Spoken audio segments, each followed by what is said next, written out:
Hello, guys. Welcome back to Crazy About Kickoff. And well, after a mad weekend in the Premier League, we're talking: is the title race back on? John, what do you think? I mean, it's hard to say no, right? With 6 points between Liverpool and City, and 6 points to play for Liverpool, really, with the game in hand and the opportunity to play City at is it the Etihad? I think the Yeah, game yeah. that's 6 points for Liverpool more than capable of getting. It's just whether they can get it and continue to be perfect the entire way through and not give City any more breathing space, really. But I think there's only one person Liverpool have to thank for getting them back in the title race, and it was the man who a lot of people thought would be playing for City this season, and it's Mr. Harry Kane. I think I've not seen him have a performance like that all season. And look, I didn't give City Tottenham much of a hope in this game, but if they were going to get anything out of it, it was going to be because that man put on a show, and that was what he did. He was unbelievable, and it was one of the best performances I've seen him play, probably in his career. Never mind this season. The way that he was dropping deep and picking the ball up and making them first time little passes out wide, finding the runs of Son, Kulusevski, who had an amazing game as well, to be fair, had a really good game. Son, I mean, the front three were really impressive, but I mean, I think the other thing it does is it gives people a bit of hope because it shows that despite winning in the Champions League 5-0, they're not invincible. City, you can get them, you can get at them, and that's what Tottenham did.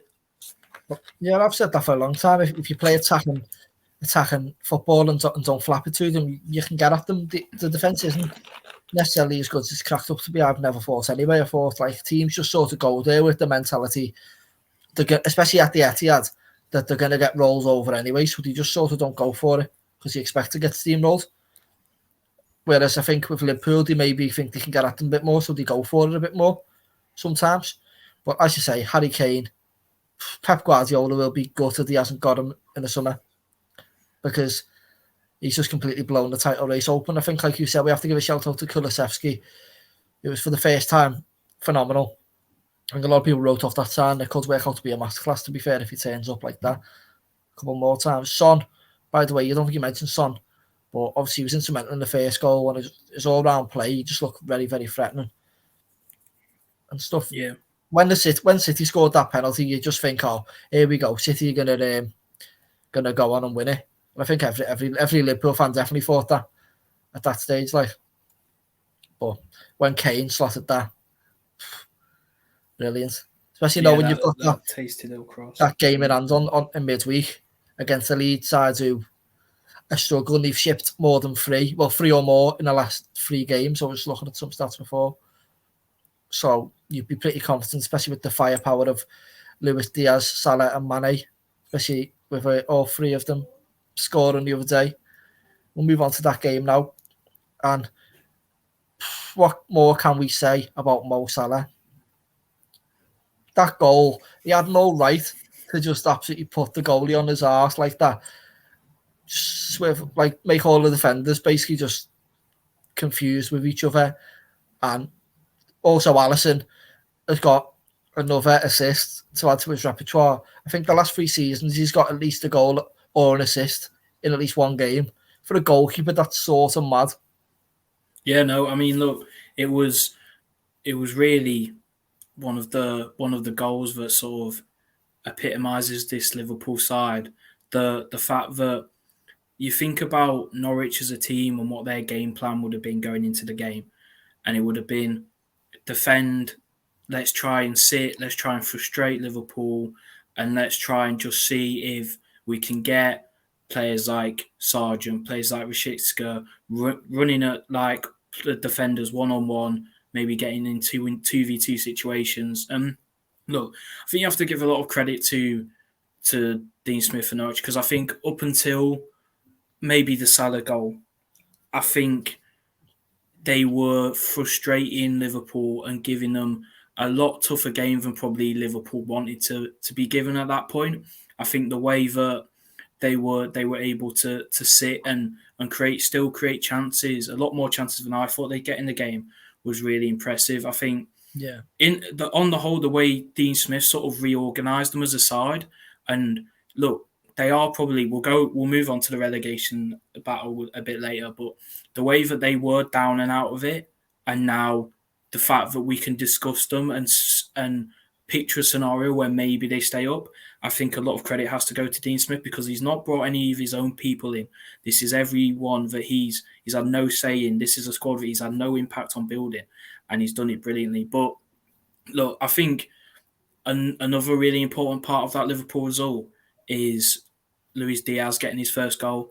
And I think what a goal to get, because you look at the goals that Mane and Salah have routinely scored for Liverpool, little inside runs in between defenders, getting the ball played into them and just finding a way to get it in the back of the net.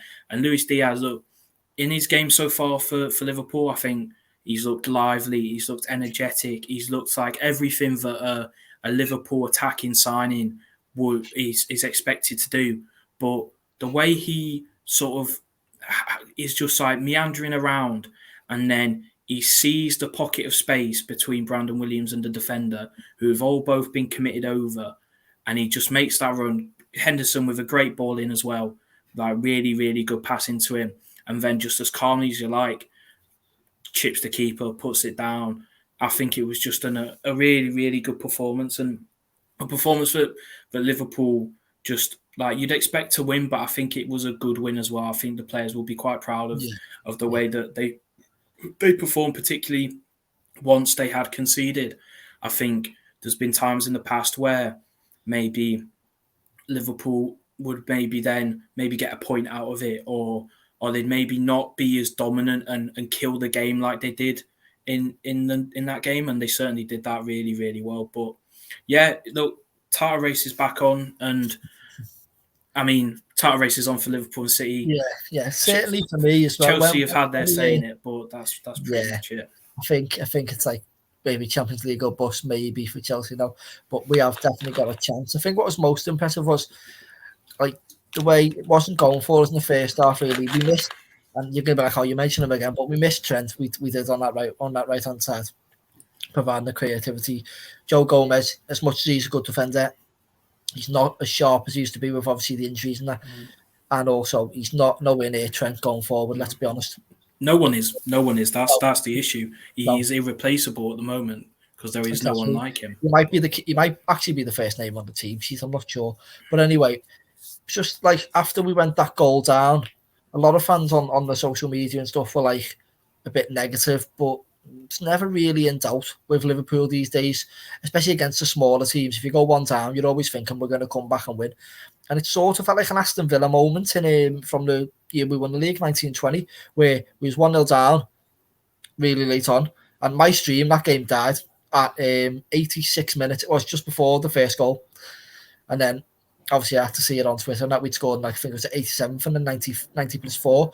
And combined with the City result, it just sort of feels like that like momentous result that could really change the way that the league campaign was going, really.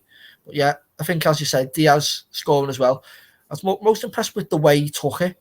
And obviously the run into the pocket of space, which I did notice down in my scout report for him the other week I wrote, and then I did also notice it the other day. He moves central a lot. Sort of, I think, what Mane and Jota do as well when they play off the left. They sort of come in a bit, find that space and have them chances. And the finish was just, it was just sensational, little dink on it. But also, Mane's goal deserves a shout out. That finish, he's been trying it a couple of weeks now. We tried one against Inter, and he finally got that overhead kick finish. It was sublime, really. But yeah, just a bit of, I think it's just put a lot more optimism. Like a lot of Liverpool fans on the social media now, they were conceding the league title and stuff, and now they're like, oh my God, we can actually win it and stuff. You know, and it's just brings a good mood to the club and stuff. So we'll see. There's a lot of games still to go. Both sides have got some tough opponents, and it's just hopefully it's a rerun of the 18-19 season, but with the opposite ending, really. Yeah, I think what makes this Tata Race so interesting is that there's so many more factors than just the Premier League games, because the games aren't just going to come one after the other. You've got Liverpool, who now have their Four, game in hand four midweek. competitions as well. So it's like Exactly. we've got the Carabao against Jews on Sunday. We're obviously going to do a preview on that. I think Friday evening we said to me with Ben as well. On and the Friday, Champions League preview is coming with you and Ben tomorrow morning. Yeah, it is. Yeah. So yeah, being in all four competitions as well, it's sort of like in a way the quadruple's on. I'm not saying we're going to win a quadruple, but until it's not there. Sorry, it's there. Do you know what I mean? Yeah. No. This is the point. There's the potential to have like the maddest season anyone's ever had. And this is the thing with it. Like, you've got the fact that the mental strain that this sort of title race is going to put on both sides is going to be a really good measure of who's got the resolve for it. Because, like you were saying, you've got Liverpool's game in hand in a couple of days' time. Then they've got to switch the focus to a final. Then they've got to go and switch the focus back to the league. Then there's an FA Cup game. And then Champions League. Then there's the second leg of the Champions League. And that cycle's going to repeat itself. And it's an interesting one because... Sorry to interrupt you, John, but I read something before. If Liverpool drew City, right, the next knockout legs of the Champions League are sandwiched in between the Liverpool City game at the Etihad in the league.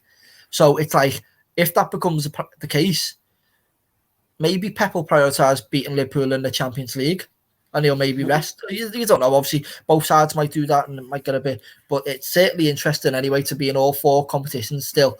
Because as a Liverpool fan, normally Klopp disregards the Carabao, he disregards the FA Cup in favour of these bigger trophies. And while that approach has worked, we've won the Champions League and the Premier League, it's actually nice to see your club competing in what some people might define as the smaller trophies again. Because at the end of the day, a trophy is a trophy. You'd rather win something than not win it, you know what I mean? So, and I think as well, the way that people underestimate these trophies is, if you look at some of the most successful sides in the Premier League era, you look at sort of the way that City's dominance under Pep started, the way that Mourinho's dominance with Chelsea started. They all started with winning one of these, either a League Cup or something a little, not one of the top trophies, because it's about getting almost that mental barrier out of the way. And it could be argued that maybe that's something that Liverpool in the first few years with Klopp struggled with, because they hadn't got their hands on that trophy. The final always, they hadn't tasted success in a final regardless of the cup. So when it came to it, it just plays it in a bit of the mind games get played. Yeah. But it is something that has to be taken into account. But I think there is 4 competitions. But I think when you look at both squads, I think that there shouldn't be a case for resting players or prioritising one or the other. Not anymore. And I think for Liverpool, certainly this is the strongest squad we've had under Klopp. Like we've added the likes of Kanate, Jota, Thiago, Diaz. I think Diaz, yeah. But the key for Liverpool, keep Thiago and Fabinho fit, because them two in midfield, unbelievable. To have Fabinho on top form, it'd be in front of Van Dijk and Kanate or Matip, to be fair, is unreal. Anyway, so we've covered that. We've covered Liverpool and City potentially winning all sorts. We'll move on to clubs who would be happy not to win anything but just to stay in the Premier League. And now we've sort of flipped and flopped on who's going to get relegated and stuff. But I'm just going to get the table up now on my phone. It's very, very close at the bottom. It is really, really close. And I think... To the point as well where I think that the likes of Brentford and Leeds could still be dragged. Even maybe Palace in 13th for not necessarily... That's surprising. Palace have only won 5 games. That's really surprising. They're on 26. Then you've got Brentford 24, Leeds on 23. Sorry, Everton and Newcastle on 22, Watford on 18, Burnley on 17, and Norwich on 17. But the other thing is they've all got a different amount of games left. Yeah. So Brentford are in danger, I think, because they've already played 26 games. Whereas like Newcastle and Watford have played 24, Everton 23, Burnley 22. And I think although Norwich were impressive against Liverpool, they played 25 and they're only on 17, whereas Burnley are on 17 and have played 22. Yeah, I think as well it's important to look Okay. at who's got games against who. Like, yes, Burnley have some games in hand, But they're but they've against tough teams, also, aren't they? yeah, they've got Spurs in the next game. Then they've got us, I think, in the game after that. They've got Chelsea, and then I'm not, and then they've got Brentford away, which could be an interesting game after how the other results go. Then they've got Southampton, which is a tough game. Then they've got City, which is obviously a really tough game. So there's not really until you get to they've got Norwich to play still, which I mean could have a massive impact. But then they've still got West Ham to play. They've got Wolves to play. They've got Watford as well. So look, the Yeah. teams do play each other.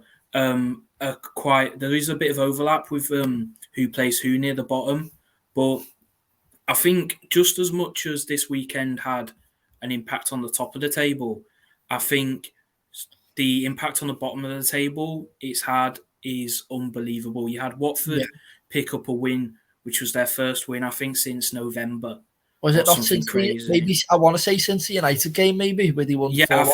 think it was, yeah, since the United game. I think it was like they've only had 2 clean sheets since before the United game, I think, as well. Then you had Burnley putting 3 past a Brighton side, which were looking to probably step up and try and make a push for European places. It's very Like, unexpected to say the least. Like, it is unexpected, and I think the way that the table is set out like right now, I think while there's 4 points or 5 points between the bottom 3 and Newcastle and Everton, I still believe that Everton have enough in their squad to probably just stay clear of that. yeah, And I they should, think, yeah, they should, yeah. Like, as a scouser, obviously, it's great banter when you're winding up Everton fans saying, "Oh, you're going to get relegated and all this." But if they seriously did, I would be very, very shocked. yeah, Personally. and I think obviously Newcastle the most in form out of all the sides, like 3 wins and 2 draws in the last 5. So look, maybe that is the reason why Brentford and Leeds might get sucked because, like you said, Brentford have played 4 games more than Burnley, which is why you don't expect Burnley to pick up points in all of them. If they pick up in They'll one or pick up some of them. yeah, if they win one or win one and draw two, it suddenly becomes like a bit dangerous. And Yeah, exactly. certainly for Brentford, certainly if I was a Brentford fan, I wouldn't be thinking. And you know what? I tipped them to stay up at the start of the season, and I'm thinking maybe now I might have been wrong. But I we'll still, I still think that Brentford have enough to probably stay up, and I think the bottom 3 as it's set out now, I think as much as they might make a bigger go of it than we thought. I think there's holes in those sides that the others just don't have. Like you yeah, look at like you said, Watford and they've got like Ismail Assar and they've got Emmanuel Dennis and they've got João Pedro, Josh King, really good attacking players which and their midfield with Sissoko, Imran Louza, Kiembe is a really good solid midfield, but their defence is a shambles at the moment. I think as Like, well the goalkeeping situation isn't great. Like I look at Ben Foster and I'm thinking he's how old? He's probably more focused on the YouTube, you know what I mean? Like on that YouTube grind and that. So like, I don't know, yeah, it and just Daniel seems Backman like the came best in two choices of who goalies was to have, really. shocking.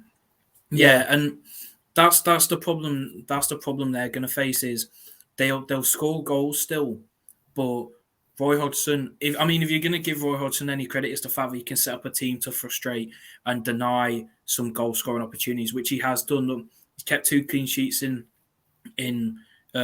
since he's been manager of Watford, which is better than most have done in the Premier League for Watford. So that is a positive, but he needs to sort it out as soon yeah, as possible.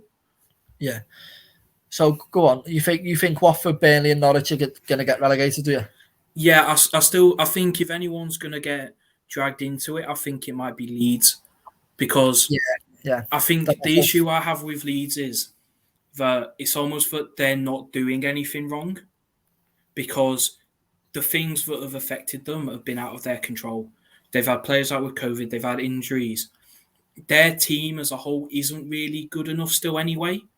Like they've got obviously Rafinha as a top player, but Rodrigo, despite the goal he scored on the weekend, hasn't really done enough. Bamford's been out for a while.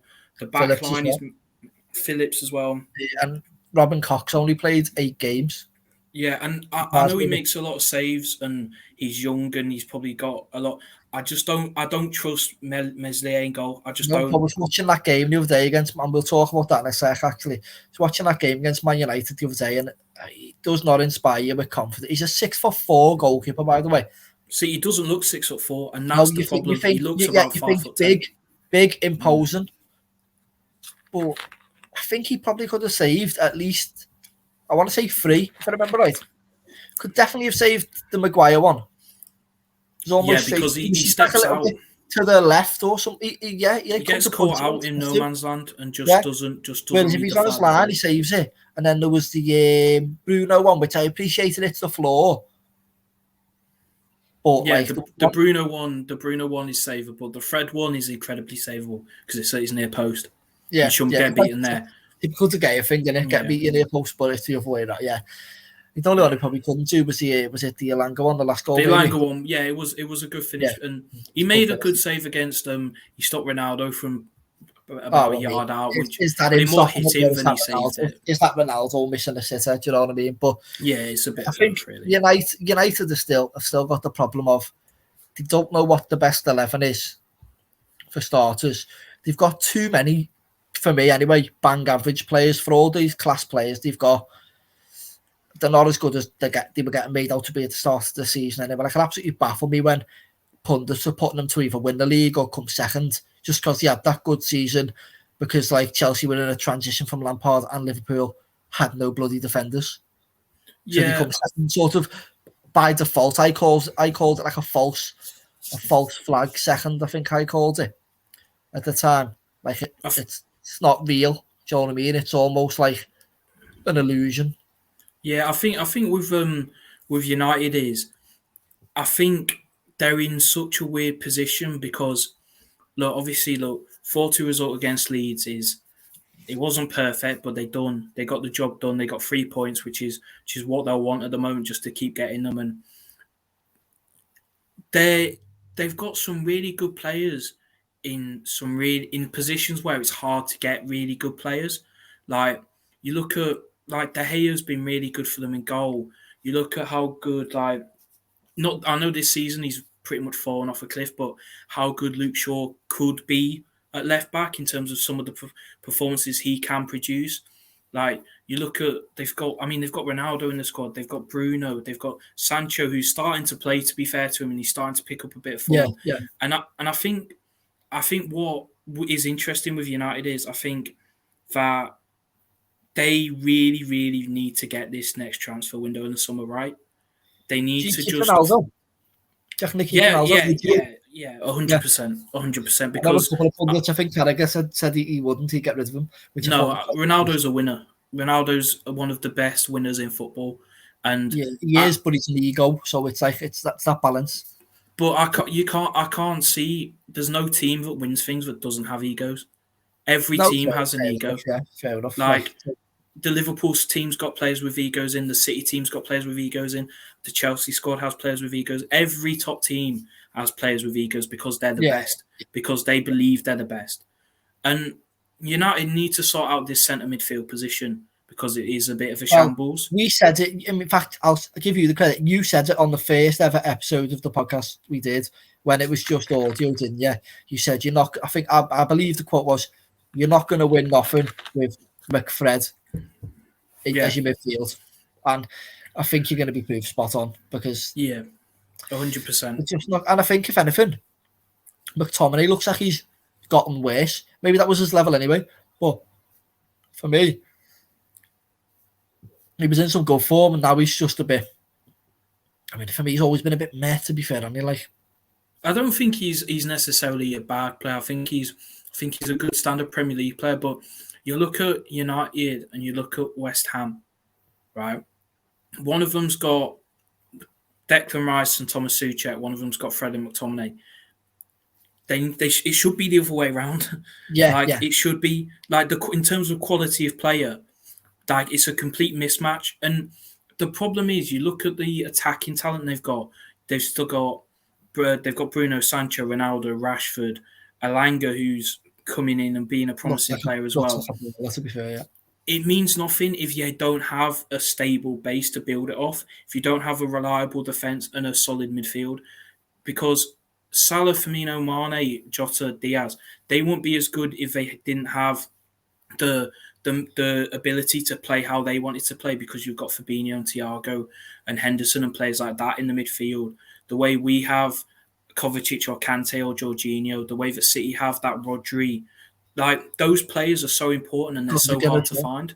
So when you've got one like Declan Rice who plays for a team who are playing in Europe, so you know he can do it in Europe, but isn't a direct rival in terms of what you're trying to achieve, you should be there should be no hesitation in the summer. It should get to the 1st of June, and United should have agreed the deal. It's about whether they can and whether other teams want Declan Rice. Then I think they probably still go personally, because I think, say, like if Liverpool, City, Chelsea, and United all wanted him, he's going one of the first three. He's definitely not going United, which is I think is a big statement about where United are. Right, I think another position they need as well, and maybe not many people agree with me here, but right back. You look at Wan-Bissaka, and he was getting put in these debates with like the likes of Trent, Reece James, Walker, Cancelo. He is nowhere near any of them players' level. No matter what player you think is the best out of all them I've just mentioned, he's nowhere near any of them. I don't care. Yeah, I mean, if you're looking at player drop-offs this season, the United fullbacks probably have had the biggest drop-off I've seen.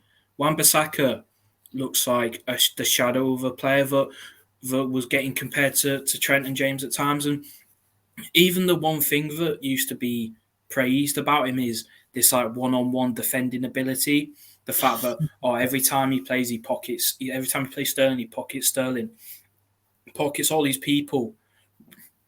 Dan James, who they sold, was absolutely mugging him off, like time and time again. Rodrigo was having a pop. Rafinha started moving over a little bit because even he fancied a go. Like, there just seems to be no quality, and I don't think Diego Dallo's that good either.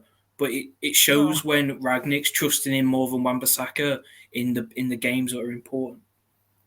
I think it's a really damning statement. Yeah, and a man who has been linked with the United job in the past, we'll just finish on this match, I think. Brendan Rodgers. Now, there's some murmurings on social media that Leicester should sack him.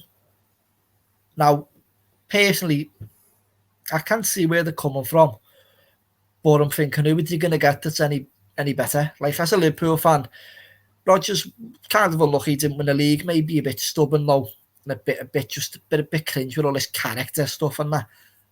But he is fundamentally a good manager. They have been unlucky, like Gary Lineker did reply to one tweet who was saying Rodgers should get sacked. He did say we're going to get this better, and he has been unlucky with injuries. Like look at the Fofana, I think Barnes was injured with there, Vardy's been injured. They do have a lot of injuries every season, don't they really? And especially when it gets to that running for top four. Obviously, they're not likely to be anywhere near it this season, but what would you do if you were Leicester? Would you stick or twist, really? If I was Leicester, I'd sack him at the end of the season. Who would you go for them? I think there's a few people that I think if you're Leicester, one of the things that I think you can praise about Leicester is the ambition they have. They're an ambitious club who want to push themselves on. I think they need to accept that with Rodgers, they've gone as far as they can. And now it's becoming a little bit toxic. You've got players like Tielemans there's a bit of murmuring about him not being very happy. You've got Vardy coming to every season we say this will be... He'll retire, but he never does, yeah. But it is going to tell eventually. Like, you've got a group of players who are so talented and can do so much. And I feel if you let Rodgers stick with it in the summer, let him bring in whoever, and then I think you'll end up sacking him at some point during the first half of next season anyway. So I think you're better off trying to do it a bit more amicably and being like, look, he won them the FA Cup for the first time, amazing achievement. He's got them in semi-consistent European football, amazing achievement. But Leicester needs to start thinking about what's next. And what's next is that Champions League football, that fourth spot, which was up for grabs and is still up for grabs this season. It And is, they're but not in the discussion. Yeah. And I they're think not in the discussion for it, which is what is the problem. Because it's fine being like, even the last couple of seasons when third and fourth have been up for grabs and they've been in those spots, but like last season, Liverpool and Chelsea took them. Weren't they in them on the final day, both seasons or something? And they lost to United on the final day, one of the seasons, and then they lost to, I think, the Spurs last season. Yeah, and Hughes took out, because at one point, I think they were winning and you were losing or something, and they were in the top Yeah, four they on were. the last day. They And were then Hughes 2-1 obviously up against Spurs, and Yeah, then they lost 4-2. Yeah, and if they'd have Something won, like that. they took your spot in top four, Yeah. didn't they? Yeah. Yeah. So it's like fine margins, and it is injuries, but I think you're possibly right. He's reached the end of the road. One manager who is doing absolute madness is the man who beat him on Sunday, Bruno Lage. He's got this Wolves team weirdly playing a sort of, if they score one, they sort of win kind of football. Like they win 1-0 or they lose 1-0 kind of thing normally. Yeah, I mean the way they're playing and the way they're, like, we talk about teams that are hard to beat. This side, Wolves side, they just don't draw a lot of games. I think there's only two. No, it's actually mad. We played them on the last day. Liverpool played them on the final day at Anfield. I'll be there. That'll be, and I think what will be important for them is, I think they're a team. I don't think they will do it. I think it might be a step too far, but I think they will have a big say in getting that, in who gets that fourth spot, because they've got 2 games in hand over United. I think they've got 2 over West Ham as well. They've played 1 less game than Arsenal, but I'd back them to get as many points out of their 2 games than Arsenal get out of their 3. Will they play Arsenal, don't they? And that, well, there you go. And I think I'll just check now on me, because I've got a lot of Arsenal players in my fantasy, and I've got Jimenez. So they play Arsenal in midweek. So whoever wins that has got a really big foothold in the top 4 race, really. Yeah, and I think even though it's at the Emirates, I'd probably back Wolves to get a result there, to be honest, because I just think the way they play, they're so determined, and it's so impressive to see that. Yeah, I think it's a surprise as well, because I don't think anyone expected Wolves to kick on after Nuno. I think people sort of expected Bruno Lage to maybe just meander to like a mid-table sort of position and maybe not improve anything. But I mean, he's improved them massively. It's like what you said like a couple of weeks ago, though. Like, who'd have thought when he replaced Rui Patricio that Jose Sá would become 10 times better? Like, Rui Patricio was a solid mid-table / Europa League standard Premier League goalie. Now this Jose Sá's coming in, he looks like, I'd argue he's in my team in the season so far. Yeah, no, I think he's been, in terms of performances, he's overachieved massively. Podence as well. Podence's goal was stunning the other day. He is a great player as well. Pedro Neto finally coming back. He was one of the most exciting players before his bad injury. I think it was like 10 months or something. He's constantly been linked with Liverpool. I would love him. Yeah, 100%. Wolves is the thing, though. How long can he sustain it? It's like West Ham in a way. They've got these players who are probably too good for their club, so are probably going to want to move to the, like, who's the fourth? Ruben Neves, football manager and FIFA wonder kid, legend for most people. I used to sign him on nearly every career mode, every FM save when I was a big club. Champions League captain. Yeah, and you thought he would be playing Champions League football at the age of 24, surely. Surely everyone did. Yeah, I mean, you would, but look, obviously there's the agent relationship they have, which you can argue the morality of it or the ethics of it as much as you want, but the fact is, like, it's entertaining, it's exciting, and it's impressive, and those are 3 key things that you want in the Premier League.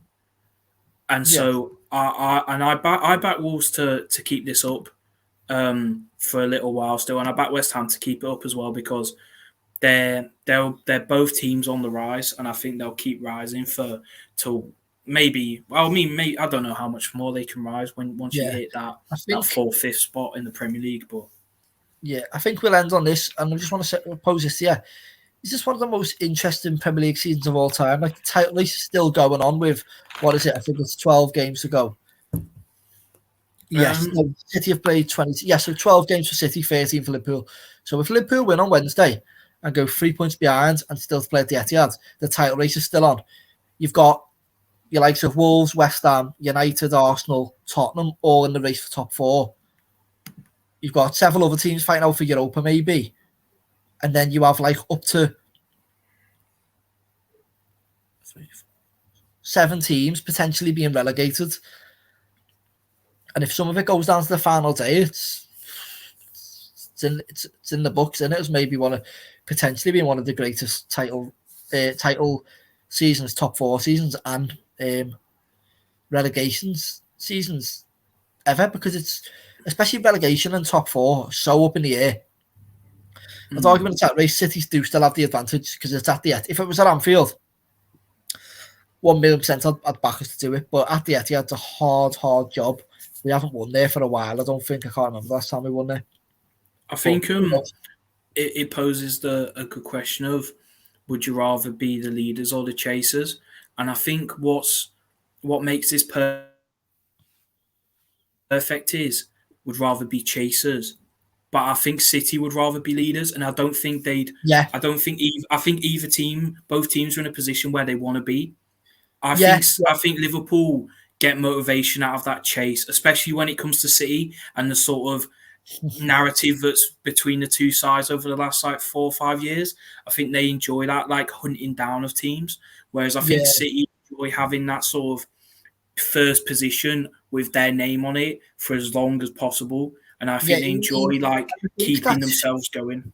Yeah, I think that's shown as well by like when we won it so convincingly the other year. It's sort of like when City fell behind, he didn't sort of come back. He sort of just, the mentality sort of fell off, and he sort of lost it by a big margin. So to speak. But it's certainly going to be an interesting season. We've got the Champions League preview show coming up tomorrow. Don't know what time it'll be uploaded. It's getting filmed about 10:30, so it'll be uploaded about probably 1 o'clock, 2 o'clock, something like that. And then we've got the Premier League / Carabao Cup preview coming on Friday, haven't we? Yep. So we'll see you all for that, guys. Thanks for watching. Give us a like, a subscribe, and a little share, please. And we'll see you later.